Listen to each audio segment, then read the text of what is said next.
High, চলে এসেছি ছোট্ট একটা মর্নিং মিনি ব্লগ নিয়ে। তোমাদের বলেছিলাম আমি ঘরের পর্দা চেঞ্জ করব। দেখো করেছি চেঞ্জ। এই দেখো কেমন হয়েছে পর্দাটা, কমেন্টসে জানিও, যদি ভালো লাগে জানিও। যাই হোক, আর এই পর্দাটা একটা পর্দা আমার কম হয়ে গেছে। আমার 11 পিস মোট পর্দার প্রয়োজন, আমি 10 পিস অর্ডার দিয়েছিলাম। যাই হোক, ওইটা আবার কালকে ফোন করে বলে দিয়েছি, করে দেবে বলেছে। তবে ততক্ষণের জন্য এই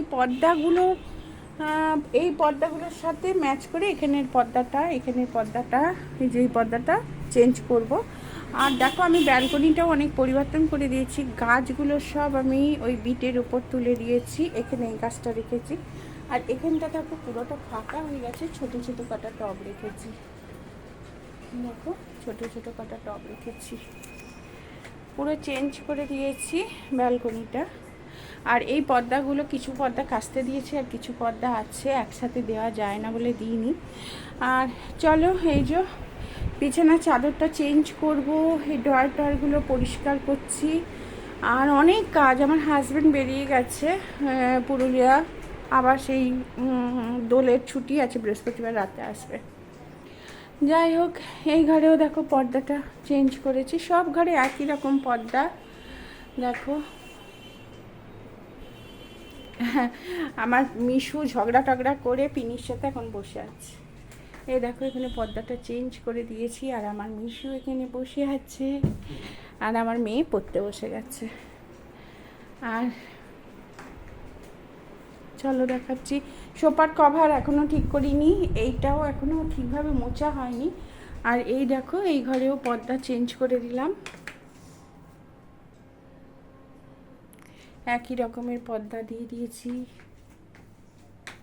এই দেখো পর্দার পিনটা কেমন হয়েছে অতি অবশ্যই জানিও, ভালো লাগবে জানালে আর কি।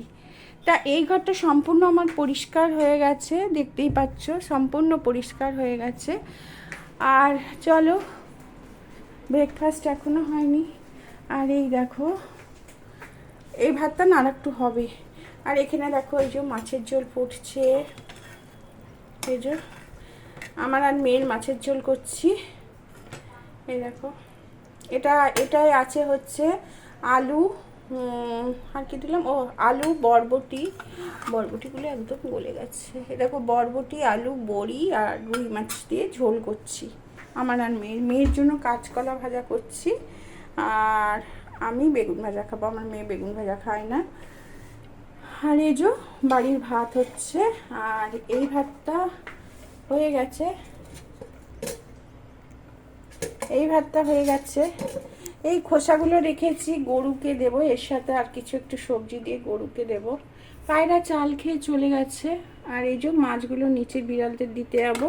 পিনিকে মাছ দিয়েছি, মিশুকে আমি খাইয়ে দিলাম, মিশুকে খাইয়ে দিতে হয়, ছোটোবেলা থেকে ওকে খাইয়ে দিয়ে অভ্যাস করা হয়ে গেছে। আর পিনি তো 3 মাস বাইরে ছিল, 3 মাসের পর যখন কুকুর ওকে অ্যাটাক করেছিল, ওর বাচ্চার আসা ছিল না, তখন আমার কাছে মানে একজন ফোন করে, আমি ওকে নিয়ে আসতে বলি, সেই থেকে আমার এখানে আছে। পিনি 3 মাস থেকে আসে, আর মিশু আছে 18 দিনের দিন থেকে। যাই হোক বন্ধুরা, এইগুলো দেখো সব গুছিয়ে নিয়েছি, পরিষ্কার করে নিয়েছি। আর এই ডিব্বাটা আমি বড়বাজার গেছিলাম, সেখান থেকে নিয়ে এসেছি টোস্ট, ভীষণ সুন্দর খেতে। আমি দেখলাম খেয়ে, খুব সুন্দর। এটা 154 টাকা নিয়েছে। অনেকগুলো টোস্ট একসাথে থাকে, এবং টোস্টগুলো রাখারও সুবিধা এত বড় ইয়েতে। আর এই নরম হয়ে যাবে না, সেই কারণে এই এক বয়েম টোস্ট আমি কিনে নিয়ে এসেছি। আর বাজার আমি অনেক বাজার করেছিলাম, বাজারগুলো অবশ্য শেষের মুখেও চলে গেছে। দেখো আর বেশি কিছু নেই, অল্প কিছুই আছে। যাই হোক, এটা আমার আরও 2 দিন যাবে। আর লাউ, পুরো লাউটাই দেখো কাটিয়ে রেখে দিয়েছি। ডিম কিছু আছে, আজকে দেখি, আজকে না কালকে আবার আনাবো। যাই হোক বন্ধুরা,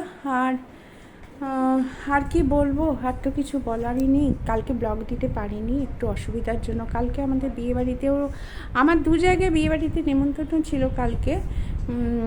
মানে একটা হচ্ছে বান্ধবীর বাড়ি, ওদের কি অনুষ্ঠান ছিল একটা ঠাকুরের, সেখানে ডেকেছিল। আর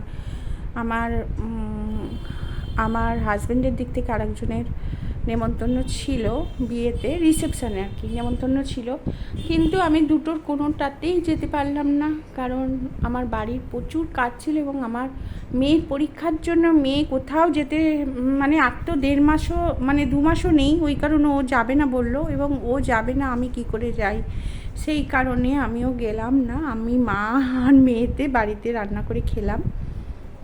যাই হোক বন্ধুরা, ঘড়িতে এখন দেখো বাজে 9:20 পেরিয়েছে। আর এবারে ব্রেকফাস্ট তৈরি করে আমার মেয়েকে দেবো, মেয়ে মনে হয় চা খাবে। আর এইগুলো দেখো না, সব এলোমেলো হয়ে আছে, সব গুছাবো, চাদর পাতবো, প্রচুর কাজ আর ওর দুষ্টুমি দেখো। যাই হোক বন্ধুরা, ব্লগটা ভালো লাগলে, যদি ভালো লাগে একটু লাইক করে, সবাই দেখি কারা জানি না করে এটা, সব দেখে চলে যায়, লাইক করে না, একটু লাইক করো তবে তো ভালো লাগবে বলো, আরও সুন্দর ব্লগ দেবো, তাহলে নাহলে তো কোনো ইন্টারেস্টই পাচ্ছি না। আর হ্যাঁ, আমি আলমারিটা দেখো গুছিয়েছি, এই দেখো সুন্দর করে গুছিয়ে দিয়েছি আলমারিটা, দেখো সুন্দর করে গুছিয়ে দিয়েছি। আর এখানে আমি সবসময় পরার যে কুর্তি, লং কুর্তিগুলো সেগুলোই রেখেছি। আর এপাশে কিছু শার্ট রাখা আছে আর কি এক্সট্রা। যাই হোক, এই অবধি দিলাম, আজকে এইগুলো সব নামাবো, নামিয়ে সুন্দর করে গুছিয়ে রাখবো। চলো তাহলে আজকের মতো টাটা। সবাই আমার অনেক ভালোবাসা নিও, শুভেচ্ছা নিও, আর বড়দের প্রণাম জানি। আজকে ব্লগটা শেষ করলাম, যদি ভালো লাগে একটা করে লাইক দিও। আর এই গাছটা এখানে রাখতে কেমন লাগছে, ব্যালকনিটা আমার কেমন লাগছে, যদি ভালো লাগে একটা লাইক দিও। টাটা।